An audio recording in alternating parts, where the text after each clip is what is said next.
What is up? The Convo back in business for Oak Ridge Ford in London, Ontario. OakRidgeFord.com. 0% interest on 2021 Escape. I'll tell you how you can escape into your next escape. Just get at me in community. I'm Norm, along with Mike. The 2021 NHL playoffs have begun. They are underway. It seems like many of the series coming out of the United States are already like 2 or 3 games deep. What a war between the Bruins and Capitals. Pretty amazing stuff. We'll touch on that in a few minutes. But first things first, we'll get going on our third episode of our Leafs preseason or postseason preview. The Habs and the Leafs will finally renew playoff acquaintances for the first time since '79 on Thursday evening in Toronto. Mr. Augello, tell us who's going to be representing the Maple Brothers when the puck drops, because there have been some changes since the last time we collabed. Well, good evening, Norm. First thing, it's a crime against Leaf fans and Hab fans that we had to wait not only 42 years, but wait and be the 8th of the 8 playoff series to start. You know, because they had to get those important Calgary-Vancouver games done. But yes, Jack Campbell has been confirmed as the starter for Game 1. The defense, surprisingly, Zach Bogosian has practiced the last 2 practices and will be in the lineup for Game 1. Sheldon Keefe said that it's a testament to Bogosian's ability to get healthy and to get back in the lineup. Yeah. Playing on the bottom pairing, Rasmus Sandin will be on his left side instead of Travis Dermott. So Dermott, after playing most of the year, he sat in and out when Lettinen was there and when Sandin was there, but now with everybody healthy, he's the 7th D. But if Sandin has a bad game, you could see Dermott in there at some point during the series. And as we talked about on one of the previous shows, Riley Nash will be there on the third line and up the middle with Alex Kerfoot and Ilya Mikheyev. Norm, along with Mike, this is the Convo for Oak Ridge Ford. I suppose rounding third base, to use a baseball reference, on our third season on YouTube. OG's Converse, thanks so much for being in the chat with us. And for all of those who will listen and watch between now and the start of this Leafs Habs series, we figured Riley Nash would come in at some point during the season, maybe to mix it up a little bit, maybe not even. The postseason. Maybe mix it up a little bit. Maybe not even until the second round, depending on when Sheldon Keefe needed him. But here he is, essentially making his Leafs debut in the playoff opener. That's quite interesting. Well, I said it before. I thought that Sheldon Keefe would say, okay, after the first loss, bring in Riley Nash. Yeah. As go with the guys who had brought you there, either Engvall or Galchenyuk. But I think he recognizes that, Nash is a tough physical player, and he recognizes with what Montreal appears to be doing with their lineup for Game 1 that, they're not playing their rookies. They're not playing their youngsters.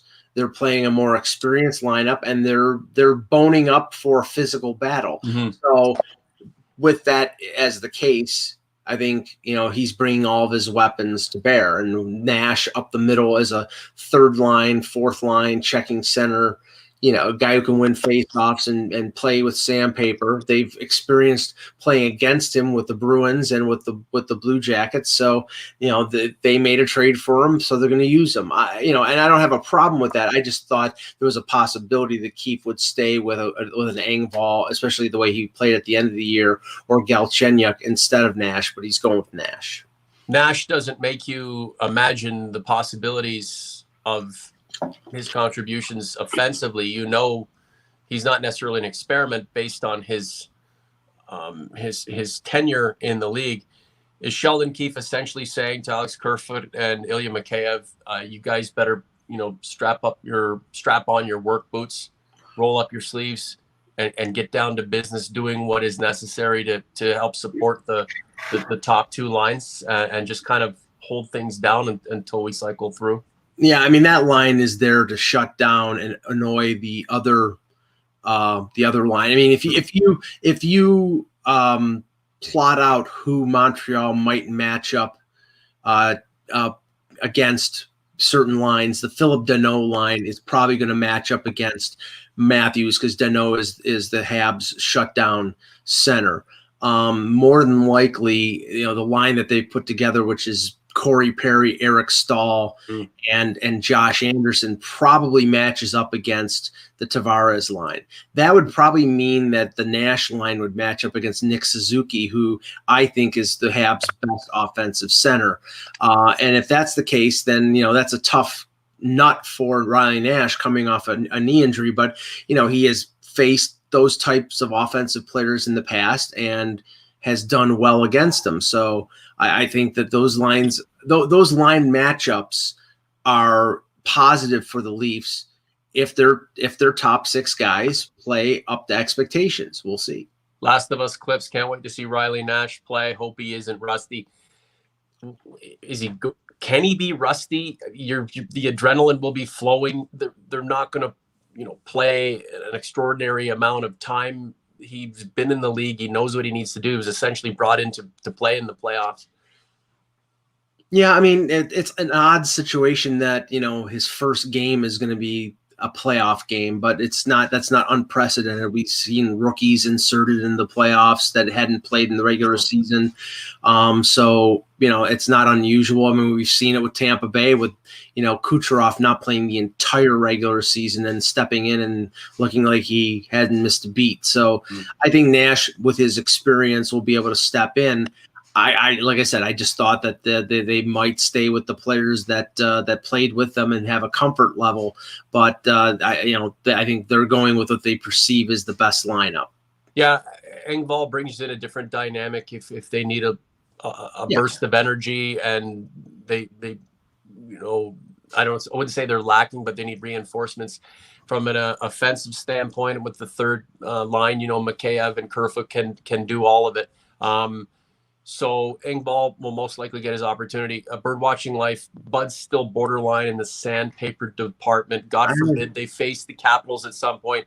Are we looking at this like Sheldon Keefe's just going to bring all of his warriors and his battlers into the opener and see if these guys can get on the same page, work as a brotherhood, and just go to battle, and we'll see how it all plays out? Well, I think they, as opposed to last year, I think they have sandpaper on all four lines. They have, if you plot out what their line makeup is right now, Hyman on the first line, Foligno on the second line, Mikheyev and Nash on the third line, and then Simmons on the fourth line, and on defense, Muzzin and I think Bogosian. So I think they're much deeper in terms of that sandpaper and that veteran experience than they were last year. Last year, other than Kyle Clifford and Hyman, I don't know if they had anybody, and Muzzin. And you don't want your defensemen, who are tough defensemen, to really to be enforcers and take penalties. They were very short of sandpaper last year. I think not that they have an abundance of it, but they have an adequate amount of it. How do the Leafs assert themselves in game one? Do they need to come out flying in the first 10? Do they need to just take it period by period? Other than winning the game, what kind of a tone can the Leafs set that will give the Habs cause for concern that this Leafs team isn't taking any bullshit from anyone? Well, I think it would be a mistake to go head-to-head, mano-a-mano in a physical battle, because that's playing into Montreal's hand. You have top-end skill and speed with the Leafs throughout the lineup. So you have to take advantage of that. What Montreal is going to do is simple. They're going to try to beat on the Leafs. They don't respect the Leafs power play, so they'll take risks in terms of being physical and say, go ahead, and that if the Leafs power play is ineffective, then they'll continue to play that way. And if the Leafs power play scores a few goals, then they may have to pull back on that. But by the lineup that they're putting in, and having more experienced players than playing youngsters like Caulfield, Kotkaniemi, and Romanov, I think they're girding up for a physical defensive battle, and the Leafs will have to fight through that, but will also have to, seize the opportunity when it comes on the power play. So don't go down the rabbit hole with the Habs. Yeah. Go halfway and, make your mark and just do what brung you here. Stick up for yourself. I think Wayne Simmons said it, aptly today. It's the Stanley Cup playoffs. Yeah. They're gonna play physical. They're gonna respond. They're not gonna get pushed around. But they're the more skilled of the two teams. Sure. Montreal does not have the offensive firepower that the Leafs have. If you get into a chess match, if you get into a nip and tuck battle, that's really playing into their hands. So I think the Leafs have to play with offense, but also don't let themselves be pushed around. I don't think they will be. This group, led by Matthews and with Marner and Nylander, Riley, they've experienced playoff failure year after year. This isn't new anymore. It's time to turn the corner. Jeremy Scott's always contributing to the project, whether on YouTube or in the chat, who's growing a playoff beard. Mike, is that a playoff scruff? I've had this all year, so this is a pandemic. This is a pre-pandemic beard, so I didn't grow one for the pandemic. I actually trimmed it through the pandemic, and it's going to be the same length. It's not going to be like Joe Thornton's, Grizzly Adams beard. Sorry. Yeah, and this is just a byproduct of laziness. So I get to the point where I've got to shave it, and then I don't know why. Why do I have a beard? I look like terrible either way. Ever since the pandemic, I said, screw it. I'm going to let my facial hair grow, and then I shave it and grow. It has really nothing to do with the playoffs, but if it lends to good vibes and success in my mind, then I will continue it. Who knows? Maybe I'll come back clean shaven if the Leafs are struggling. Just a few more minutes. Duncan, the entire fourth line is sandpaper. Is this the thanks for coming out, geriatrics enter and exit over here line? Or do you think that we are not giving enough credit to what this line can potentially do at what might be its final hour of glory? I think that the Leafs' fourth line is a matchup nightmare for a lot of teams. Now, I know what Montreal will try to do is combat that with speed, because they're not, Jake Evans is a quick player, and could cause some problems if that's the matchup that they're looking for. But the skill of Thornton, Spezza, and Simmons, and I think Thornton has traditionally not been a physical, aggressive player. He's a big dude. He's coming to the end of his career. If it's not this year, it's this is probably the last best chance of him winning a Stanley Cup. I have seen him in situations with San Jose in a playoff situation where he throws his weight around. I think he will. And against Montreal, who is not a quick team, the speed quotient with Thornton is going to be less of a consideration. So I think potentially that fourth line could have a big effect for the Leafs. Just a few more minutes, and then we are on our way, and we'll let you guys continue on with your evening. Brad Randell and community on the YouTube channel. As a lifelong Leafs fan, I have zero expectations. I expect this team to be in the semifinals. Well, I mean, okay, I understand the point of view of that particular fan, because it's a self-defense mechanism against disappointment. Because I've been there a number of times with my sports teams, in the sense that, okay, if you have no expectations and they win, then you're pleasantly surprised. And if they don't do anything, then you expected it. I mean, it's tough. This team hasn't won a playoff round in 17 years. I think it will happen this year. I think they could win a couple rounds. They could go 3 rounds. Who knows? I mean, I think that they're the class of the North, but that doesn't mean that Montreal can't beat them. It doesn't mean that Winnipeg or Edmonton can't beat them. They have to perform to their level with the talent that they have. And if they do that, they will win. And if they don't do that, then I think, as we said in the last show, there will be changes if they don't reach that expectation. Wouldn't that be something if they dominate the Habs for the most part throughout the regular season and then lose to them in the playoffs, because psychologically it's a completely different game that this wrap its head around? Isn't that why guys like Spezza Yeah, I mean, while Norm's mic is coming back here. Yeah, sorry about there that. you No, but go. for some, my AirPods just decide to connect, and Yeah.